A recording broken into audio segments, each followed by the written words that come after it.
Masih bersama cantiknya Jawa Timur, Mbak Nia, si pemandu alur film yang kadang waras, kadang enggak. Film Strange Darling tahun 2024 yang diambil dari kisah nyata menceritakan psikopat sadis Dees dengan ending yang sangat melegakan tenggorokan.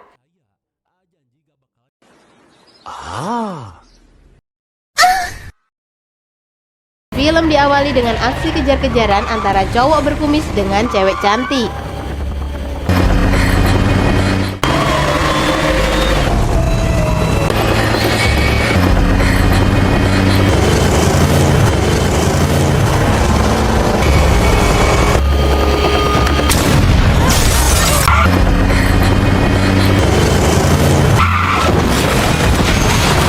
Eta Bagong, dengan sekali tembakan pria berkumis itu berhasil memolak-malikkan mobil merah itu. Apakah dan bagaimanakah yang sebenarnya terjadi? Dengan cepat gadis blonde itu dengan gesit berhasil melarikan diri ke dalam hutan.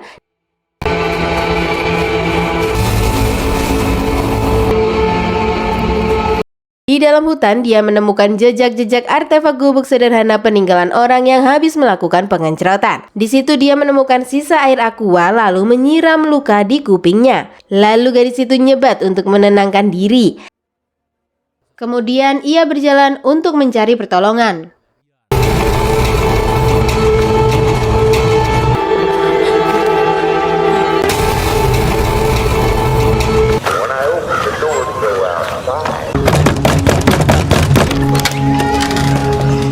Ternyata di rumah itu ada sepasang suami istri yang sudah sepuh. Kira-kira kenapa gadis blonde ini diburu Om Kumis tadi? Hanya sutradara yang tahu.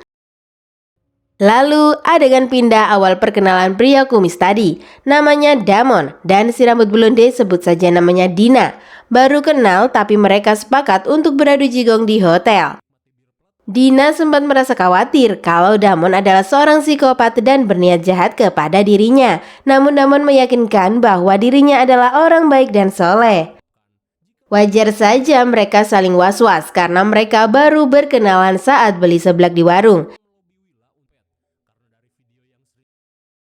Singkat cerita, kini mereka di dalam kamar siap untuk olahraga malam. Sambil merokok surya eceran, Dina bertanya kepada Damon apakah dirinya bertanggung jawab kalau dia hamil. Damon yang batangnya sudah kokoh tegak berdiri mengeluarkan kata-kata buaya yang diucapkan semua cowok saat di posisi seperti ini. Damon berkata, aku sangat sayang dan cinta banget. Aku nggak mungkin bisa buat ninggalin kamu. Hanya kamu di hatiku. Itulah suara buaya berkumis saat merayu cewek.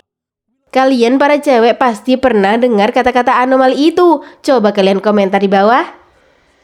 Dina percaya dengan perkataan Damon, lalu menyiapkan bubuk haram yang akan mereka konsumsi sebelum olahraga malam. Damon sudah kebelet, dia langsung mengajak Dina gas. Tapi Dina berkata bahwa dirinya tak rela jika apemnya dicicipi Damon begitu saja.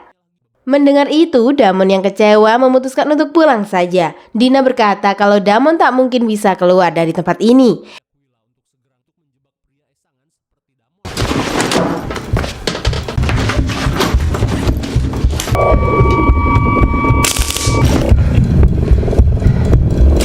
Eta Bagong, awalnya kukira Dina adalah korban, tapi dia adalah psikopat yang haus akan darah. Dina dijuluki sebagai The Electric Lady karena dia selalu membawa tiang PON untuk melumpuhkan korbannya.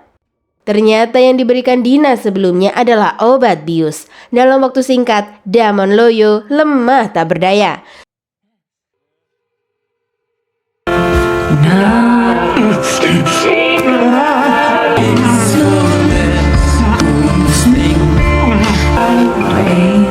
Setelah menyiksa Damon, dia masuk ke toilet untuk melepas rambut palsunya dan menggeledah tas Damon. Kayak emak-emak, Dina memasukkan uang yang dia temukan ke dalam BH-nya. Namun ia terkejut saat menemukan lencana polisi di dompet Damon. Ternyata korbannya kali ini adalah seorang polisi. Karena ketakutan, Dina langsung akan menghabisi si Damon itu.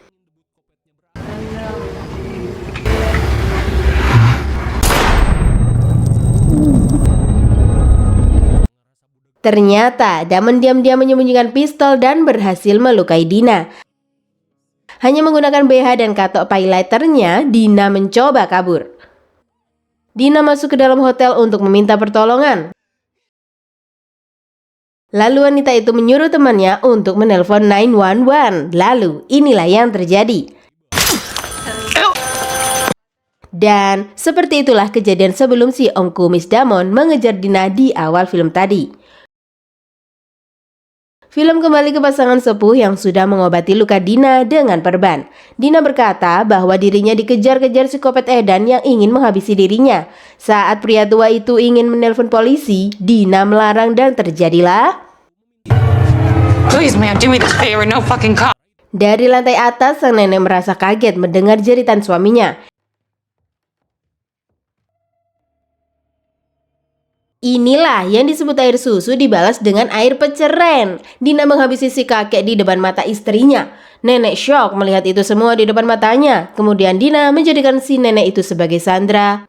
Lalu Dina menyuruh si nenek itu menunjukkan di mana gudangnya berada.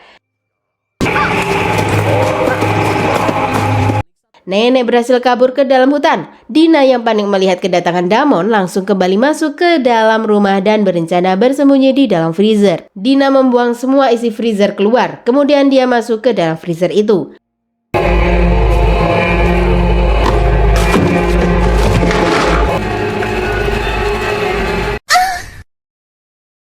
Damon mengecek setiap ruangan itu dengan hati-hati. Namun Damon tak menemukan jejak keberadaan Dina.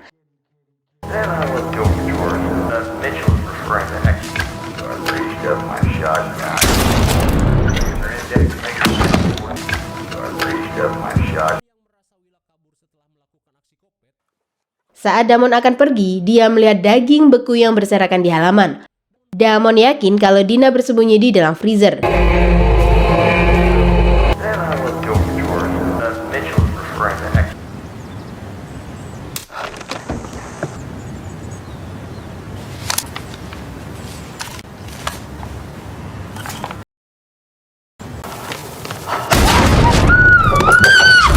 Damon memborgol Dina agar tidak kabur.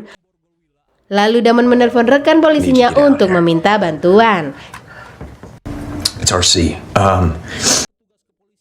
Damon berkata kalau polisi akan datang dan yakin kalau Dina akan dihukum mati tanpa keringanan hukuman ataupun remisi, berkelakuan baik atau potongan remisi Hari Raya Idul Fitri seperti di negara Konoha.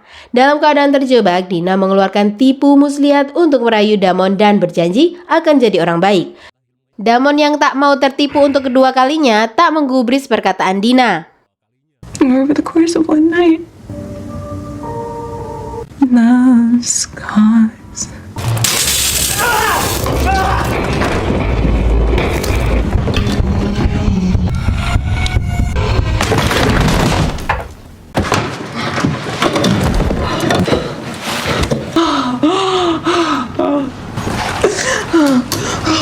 Mendengar kedatangan polisi, Dina mengatur TKP seolah-olah ia adalah korban pemerkosaan. Tanpa mengetahui apa yang terjadi, dua polisi bingung apa yang sebenarnya terjadi. Sebut saja kedua polisi itu namanya Rehan dan Jule. Dengan skill bacot level dewa, Dina meyakinkan dua polisi itu kalau dirinya adalah korban pemerkosaan barbar.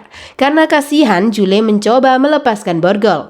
Karena dia sangat yakin bahwa Dina adalah korban. Namun Rehan yang curiga melarangnya buru-buru melepaskan borgol itu karena harus mentaati standar olah TKP. Rehan juga berkata dari pengalamannya kejadian seperti ini bisa saja dimanipulasi. Emang dasarnya cewek nggak pernah salah dan ingin menang sendiri. Jule meminta Rehan diam dan segera membawa Dina ke puskesmas terdekat. Karena cewek selalu ingin menang sendiri, Rehan terpaksa menurutinya. What the fuck? Di tengah perjalanan si nenek muncul dan bercerita kalau suaminya dihabisi cewek psikopat. Dan dor. Dina mengancam akan menghabisi mereka semua. Polisi itu kaget, ternyata yang mereka tolong adalah psikopat yang sebenarnya. Namun Dina menyuruh Jule keluar mobil dan berlari sebagai ucapan terima kasih atas ketololannya menolong dirinya. Karena kegoblokannya, rekan polisinya tewas di tangan psikopat haram. Di momen ini, Dina bercerita bahwa dirinya adalah psikopat dengan julukan The Electric Lady. Dia juga berkata kalau aksi psikopatnya berawal dari bisikan setan alas goib yang membayanginya. Setiap melakukan aksi psikopatnya, Dina berkata kalau ada sensasi luar biasa yang tidak bisa dia jelaskan. Lalu, Dina menyuruh Rehan berdoa dulu sebelum dirinya membuat polisi itu lock out dari dunia ini selamanya.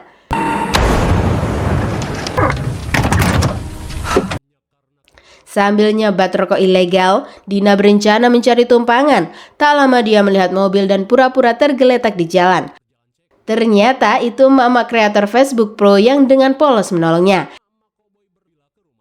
Di dalam mobil, setan alas merasuki dirinya kembali dan disinilah jiwa psikopatnya muncul.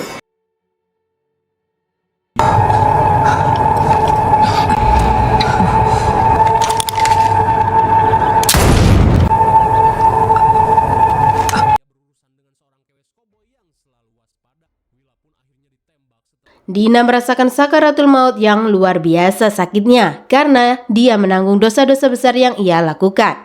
Si setan alas berhasil membawa Dina menjadi temannya di neraka dan abadi selama-lamanya. Film pun berakhir. Pesan moralnya, di dunia nyata jangan mudah tertipu oleh air mata atau penampilannya yang lemah lembut. Logika harus tetap jalan di atas perasaan.